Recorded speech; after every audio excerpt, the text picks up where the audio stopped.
اعوذ باللہ من الشیطان الرجیم بسم اللہ الرحمن الرحیم سأل سائل بعذاب واقع، سوال کرنے والے نے، ایک سائل نے سوال کیا اس واقعہ ہو جانے والے عذاب کے بارے میں، ڈیمانڈ کی کہ وہ عذاب آ جائے۔ اس آیت کے بارے میں دو رائے ہیں علماء کی، یہ کس نے اللہ سے عذاب مانگا تھا؟ یا تو یہ مانگنے والا شخص کوئی کافر ہے، جو کافر اکثر کہتے تھے کہ اے نبی ہمیں تم دھمکیاں دیتے ہو، بتاؤ قیامت کا دن کب آئے گا، عذاب کب آئے گا، ہم نے پیغمبروں کا انکار کیا، تم ہمیں سناتے ہو کہ جب رسولوں کا انکار کیا جاتا ہے تو اللہ کا عذاب آ جاتا ہے، ہم بھی تو اتنے عرصے سے تمہیں انکار کر رہے ہیں، اللہ کا عذاب ہم پہ تو کوئی نہیں آیا۔ تو یہ یعنی وہ عذاب مانگا کرتے تھے۔ سورۃ الانفال میں بھی آتا ہے، وہ کہتے تھے کہ اگر یہ نبی سچ ہے تو اے اللہ ہم پہ آسمان سے پتھر نازل فرما۔ پتھر کوئی نازل نہیں ہوتے تھے، وہ کہتے تھے دیکھو یہ اگر سچا ہوتا تو پتھر آ جاتے۔ تو اللہ تعالیٰ تو کسی کے دھمکی کا پابند تو نہیں ہے، وہ تو اس کا فیصلہ ہے کہ کب عذاب آئے گا کب نہیں آئے گا۔ تو کافروں نے کہا کہ لے کے آؤ عذاب، اور ایک تفسیر یہ بھی ہے کہ نبی علیہ السلام نے ان کافروں کی بار بار تنگ کرنے کے اوپر اللہ سے پھر دعا کر دی کہ اللہ ان پہ کوئی عذاب کی قسط آ بھی جائے۔ اور وہ بخاری مسلم میں آتا ہے کہ قحط سالی کی شکل میں مشرکین عرب پہ ایک عذاب آیا، اور پھر حضور کے پاس وہ آئے کہ دعا کریں آپ یہ ٹل جائے۔ چھوٹے موٹے عذابات کا سلسلہ بھی شروع ہوا، لیکن وہ بڑا عذاب للکافرین لیس لہ دافع، وہ تیار کر رکھا ہے اللہ نے انکار کرنے والوں کے لیے جسے کوئی ٹالے گا نہیں۔ وہ انکار کرنے والا چاہے مسلمان ہو چاہے کافر ہو۔ من اللہ ذی المعارج، یہ اللہ کی طرف سے ہے جو عروج کے زینوں کا مالک ہے، یعنی یہ بلندی کا مالک اللہ ہے۔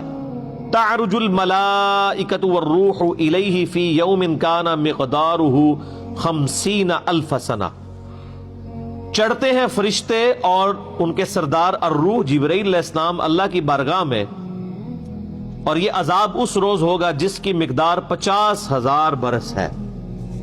یعنی قیامت کے دن 50,000 سال کا دن ہے، جس دن الٹیمیٹلی یعنی یہ فیصلے کا دن ہوگا۔ سورہ السجدہ جو پارہ نمبر 21 میں ہے، وہاں پر بھی اسی طرح کی ملتی جلتی آیات ہیں، اور ان میں ذکر ہے کہ اعمال نامے جو اللہ کے حضور چڑھتے ہیں وہ دن کیسا دن ہے؟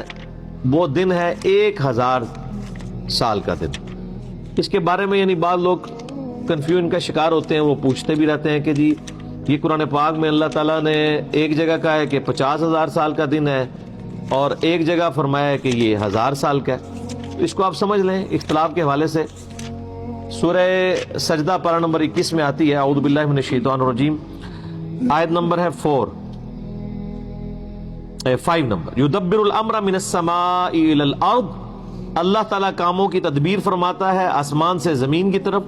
ثم يعرج الیہ فی یوم کان مقدارہ 1000 سنۃ مما تعدون، پھر یعنی یہ نامہ اعمال اللہ کے حضور چڑھتے ہیں اس دن جس کی مقدار تمہاری گنتی کے مطابق 1000 برس ہے۔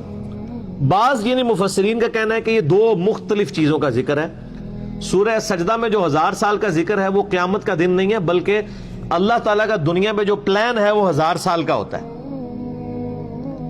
اور پھر وہ ہر 1000 سال میں ایک سال کا پلان نازل ہوتا ہے، جس کے لیے اللہ تعالیٰ نے لیلۃ القدر رکھی ہوئی ہے، پورے سال کا پلان۔ اور پھر ہفتے کا بھی پلان ہوتا ہے، جو آپ کو بتانا ہے کہ ہر پیر اور جمعرات کو نامہ اعمال اللہ کے حضور چڑھتے ہیں، بخاری مسلم میں آتا ہے۔ پھر روز کا بھی ہے، بخاری مسلم میں ہے کہ فجر کے وقت فرشتے آتے ہیں، عصر کے وقت وہ نامہ اعمال لے کے اوپر چڑھ جاتے ہیں، اور جو عصر والے فرشتے ہیں وہ فجر کے وقت چلے۔ تو یعنی روزانہ کے بیسس پہ بھی اللہ کے حضور نامہ اعمال چلتے ہیں، پھر کمبائنڈلی ویکلی بیسس پہ بھی، اور پھر سال کی بیس پہ بھی لیلۃ القدر ہے، اور پھر 1000 سال کا پلان بھی ہے۔ اور جو 50,000 سال کا ذکر جو سورۃ المعارج میں ہے وہ قیامت کے دن کا ذکر ہے کہ قیامت کا دن 50,000 سال کا دن ہوگا، اور اس کو سپورٹو بخاری مسلم کی احادیث بھی ہیں کہ قیامت کا دن 50,000 سال کا دن ہوگا تمہاری گنتی کے مطابق۔ اللہ کے لیے تو وہ کچھ بھی نہیں ہے، وہ ایک دن ہے، لیکن ہماری گنتی کے مطابق 50,000۔ تو یہ کتنا خطرناک معاملہ ہے۔